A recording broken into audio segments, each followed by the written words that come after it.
नमस्कार दोस्तों। Lal Bahadur Shastri the second prime minister of India. हाल ही में हम उनके पुण्यतिथि के दिन पर उनको श्रद्धांजलि अर्पित किए हैं।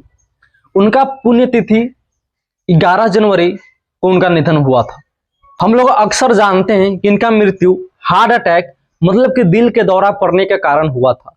लेकिन दोस्तों, आपको ये बात सुनकर बहुत ही आश्चर्यचकित होगा कि इनके मृत्यु के पीछे एक बहुत बड़ी मिस्ट्री छिपी हुई है, रहस्य छिपी हुई है, जो कि अक्सर लोगों को नहीं बताया जाता है। और इनकी मृत्यु का जो रहस्य है उसके बारे में बहुत कम ही लिखा पढ़ा गया है। तो आज हम समझेंगे लाल बहादुर शास्त्री के मौत के पीछे का मिस्ट्री रहस्य, कि लाल बहादुर शास्त्री का नेचुरल डेथ हुआ था, मतलब कि वह मर गए थे या उन्हें मारा गया था, या हम सब भी जानते हैं कि किसी भी देश के प्रधानमंत्री का मृत्यु यदि अपने देश हो या दूसरे देश हो, यदि दूसरे देश में होता है तो उस पर जांच जरूर बैठाई जाती है कि इनकी मृत्यु आखिर में हुई तो कैसे हुई। जब उनके मृत्यु पे जांच बैठाई गई और उन लोगों को पूछताछ के लिए बुलाया गया जो कि लाल बहादुर शास्त्री जी के साथ रहते थे, तो पूछताछ होने के पहले ही उनकी भी डेथ हो जाती है। किसी के एक्सीडेंट हो जाती है, कोई याददाश्त भूल जाते हैं, कोई कुछ और कोई कुछ और। तो क्या है मिस्ट्री लाल बहादुर शास्त्री के डेथ के पीछे, आज हम इसी को समझने वाले हैं। लाल बहादुर शास्त्री एक ऐसे महान व्यक्ति हैं जिन्होंने जय जवान जय किसान का नारा दिया था। उन्होंने देश के आम नागरिक से ये आग्रह किए थे कि आप एक वक्त का खाना मुझे दे दो, अपने देश को समर्पित कर दो। और इसी बात से मोटिवेट होकर हमारे देश की सेना लाहौर तक अपनी कब्जा जमा ली थी। तो हम सबसे पहले अपनी हिस्ट्री को देखना चाहेंगे।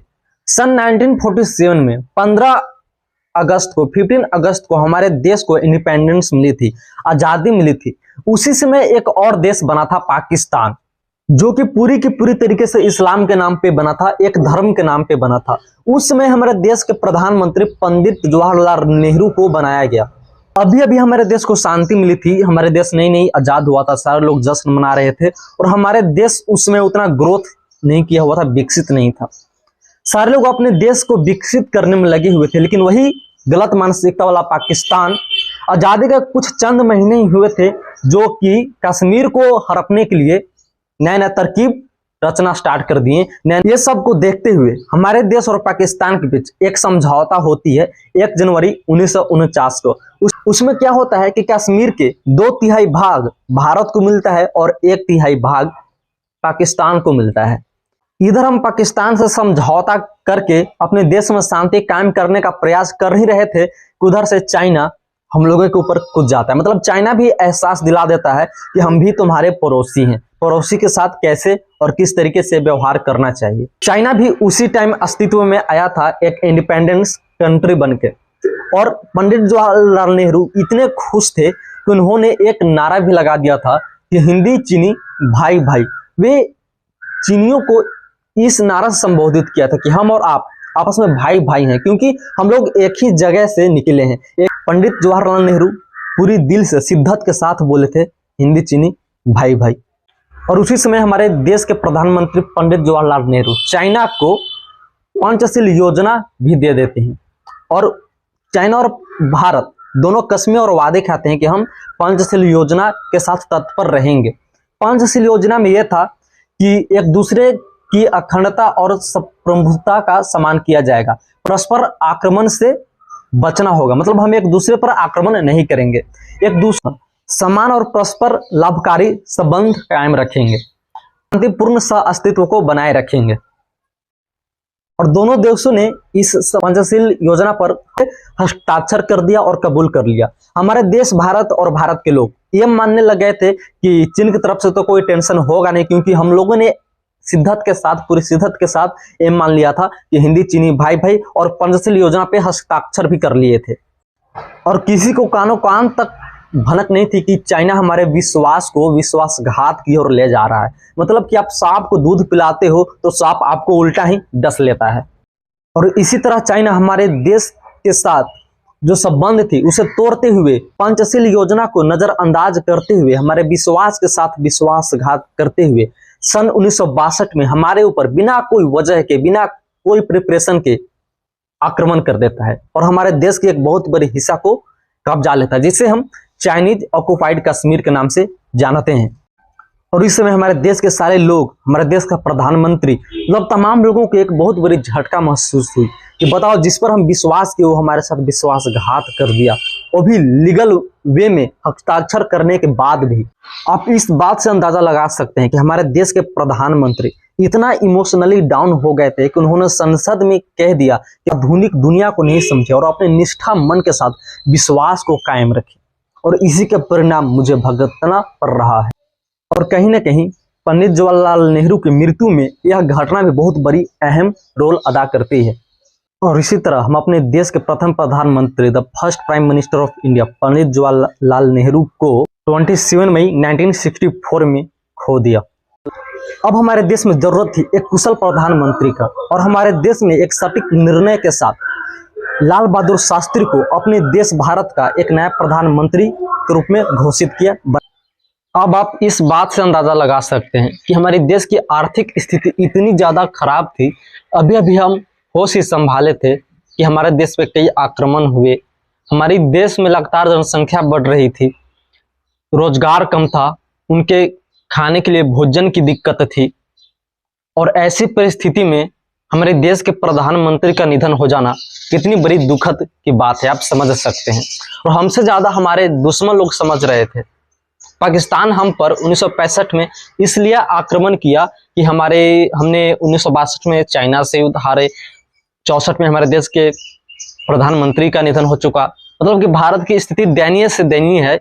इसके चलते पाकिस्तान ने हम पर आक्रमण किया।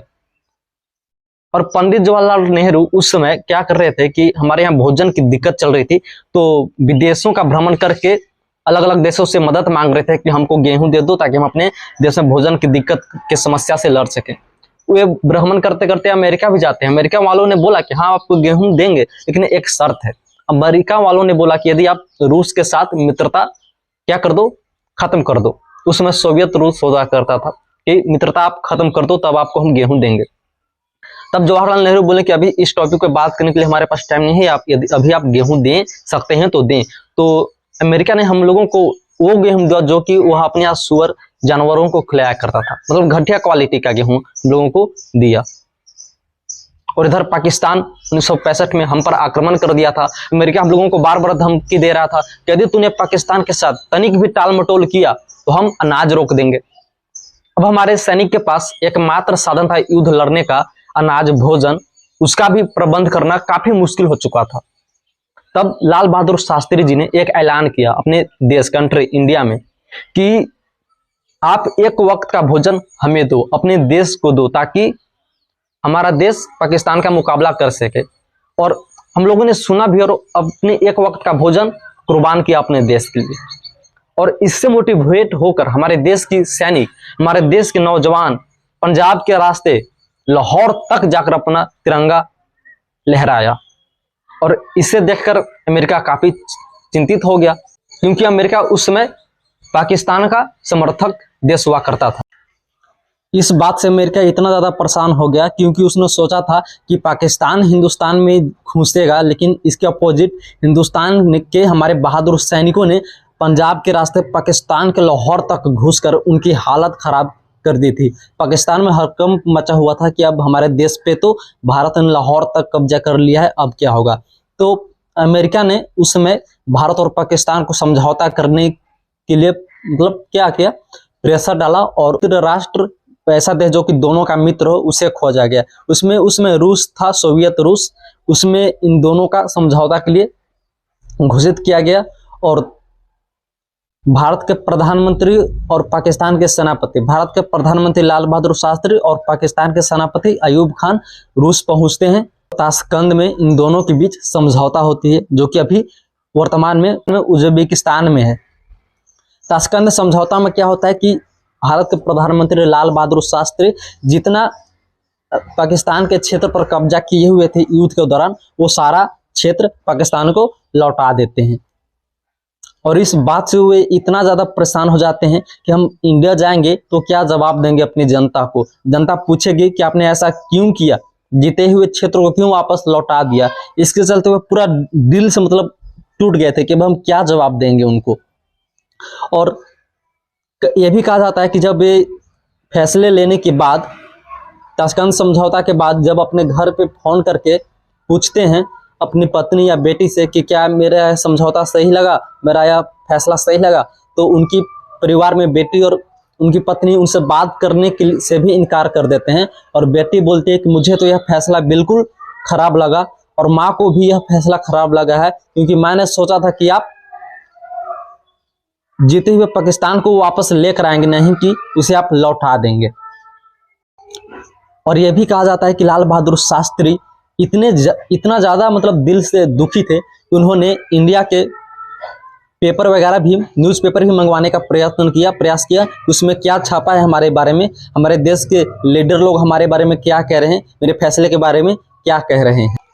और ठीक 10 जनवरी 1966 को समझौता खत्म होने के बाद उसके अगले ही दिन 11 जनवरी को इनका निधन हो जाता है। न्यूज़पेपर में छपता है, न्यूज़ में छपता है कि ताशकंद समझौता के 12 घंटे बाद भारत के प्रधानमंत्री का निधन हो चुका है।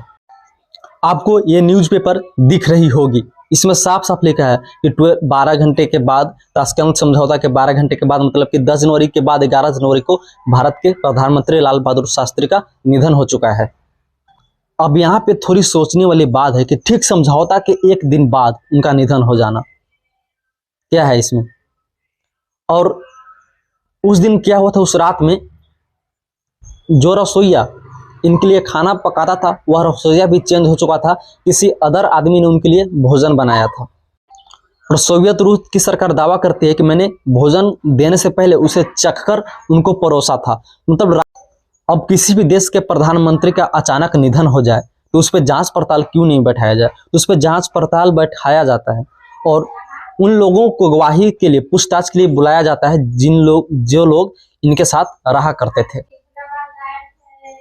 और जब उनको बुलाया जाता है पूछताछ करने के लिए, तो पूछताछ में शामिल होने से पहले ही किसी का एक्सीडेंट हो जाता है, तो किसी का निधन हो जाता है, तो किसी का याददाश्त खत्म हो जाती है। तो इस बात से अंदाजा लगाया जा सकता है, सोचने पर मजबूर करती है घटना कि क्या लाल बहादुर शास्त्री का नेचुरल डेथ था या फिर उनको मारा गया था किसी विदेशी शक्ति का प्रयोग करके। तो आपके क्या राय है, आप कमेंट में जरूर बताइएगा। तब तक के लिए धन्यवाद। जय हिंद, जय भारत।